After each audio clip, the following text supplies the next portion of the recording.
Thank you for joining us again for yet another mission log. This is just a fun way for us to record and reflect on God's faithfulness as we continue as a family to make forward motion towards the mission field. Just a few weeks back, our team leader, Ron Davis, we got to go to West Virginia in Elkins to go to his church, Landmark Baptist Church. They had a commissioning service for him because he was moving to Poland like the next day. And what an amazing service that was, to be able to be with our team leader, and he got up to be able to share, again, his vision on how God is leading him. We're so thankful that we got to be there with him, to pray for him, to support him. The church had a church-wide meal just celebrating God's faithfulness in Ron's life. And we also got to connect with Nick and Jill Toothman, our other team members. We had such a sweet time just being able to connect together as we send Ron off to Poland. We got updates back from Ron from his move to Poland. He was able to get there safely. He got an Airbnb for a few weeks, and we were praying hard that he would find a permanent place to live because the refugee crisis in that area of Poland is just overwhelming. There were like no places to live. But God, by His grace, was able to provide an apartment for Ron. He set up there, and since he's been on the ground, he was able to connect with the refugee Ukrainian pastor, Maxim, and they have been busy ever since, going back and forth to the border of Ukraine and Poland, just helping refugees back and forth. He tells us that there is plenty of work to do, and the workers are few, and we just, man, our hearts are burning. We can't get there any faster. So thank you so much for praying for our team leader, Ron Davis, as he is in Poland right now, continuing to adjust and meet different leaders in that area.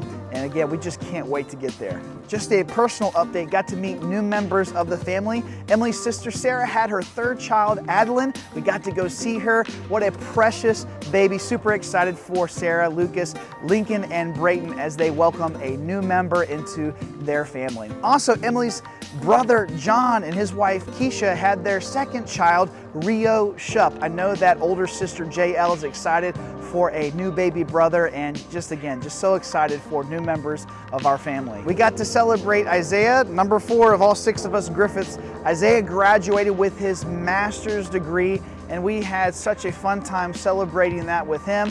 Got to meet so many people in Isaiah's life that have meant so much to him, just celebrating God's faithfulness in Isaiah's life as he has worked so hard for this master's degree. And we're just so thankful for Isaiah and his wife Mariah as they are continuing to follow God's call on their life.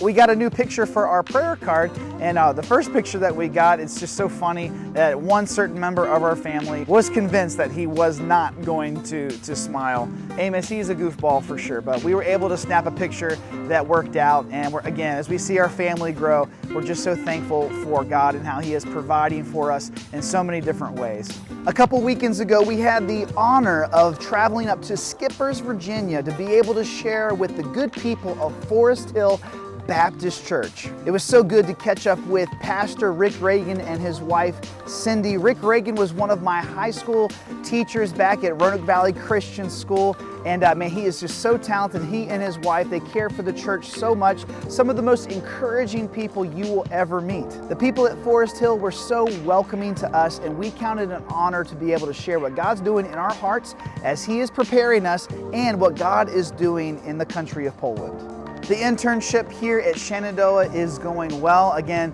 just being able to have the grace and the space to shepherd and prepare our family well through this process as we prepare. I'm just so grateful for this time.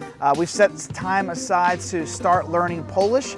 Well, it's not easy, not at all, but it's definitely worth it as we prepare to bring the gospel to the country of Poland. I have different assignments. This is a time to step back and to study and to read and to learn. Emily's doing well with the kids and trying to get into that groove of homeschooling. Again, not an easy task, but she's doing a great job. And we're thankful that, again, we have this grace and this space to be able to prepare before we head to the mission field. Last video, somebody asked in the comments, when do you leave for Poland? And that's a great question. Some people think that we are in Poland right now.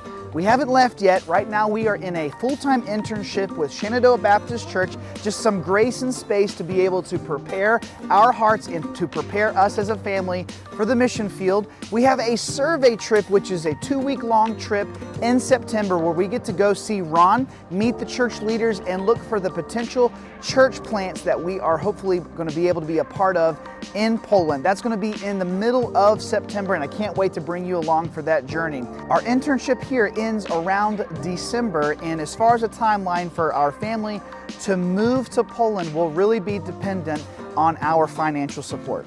And for those of you the Lord is leading to partner with us, we want to give you a huge thank you. Much prayer is needed as we continue to prepare, so thank you so much for partnering with us in prayer. And for those of you the Lord is leading you to give, thank you so much for giving. And just so you know, every dollar that you give from now to the time that we leave helps cover the cost of setting up life in a foreign country. And that's covering our flight costs, our moving expenses, and everything that we're going to need to be able to set up life in Poland. We count it quite an honor and a privilege to be sent out by the local church and to have partners like you to come alongside us to be able to take the good news of Jesus Christ to the country of Poland. That wraps it up for another mission log. We love you guys, and we will see you in the next one.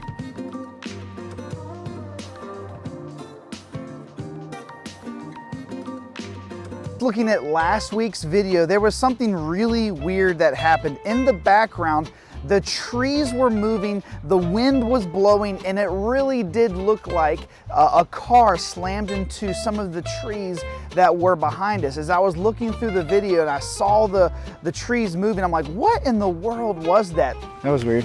So I gathered up all the kids and we went on an adventure and went back into those woods to try to find what was moving the trees so violently, and we maybe concluded that maybe a tree fell down or something, but it scared me so bad. And, all right, what do you guys think it was, dude? Bigfoot. Bigfoot for sure? I think it was the wind blowing the trees and then it knocked down with all the trees. Yeah? What do you think? I think it was just the trees. A tree? What do you think? I think it was a pokey thing just scratched me in 2 times. A pokey thing scratched you 2 times. Okay, well, maybe it was just a tree. I don't know, Bigfoot. And as I was asking around the church, a buddy told me that this is right in the path of the landing strip for the Roanoke Airport. And as the planes, they fly real low, there's a drag wind that comes rips right through those woods, and it whips the trees back and forth. And I'm really glad I found out what was going on because it scared me so bad. That was weird.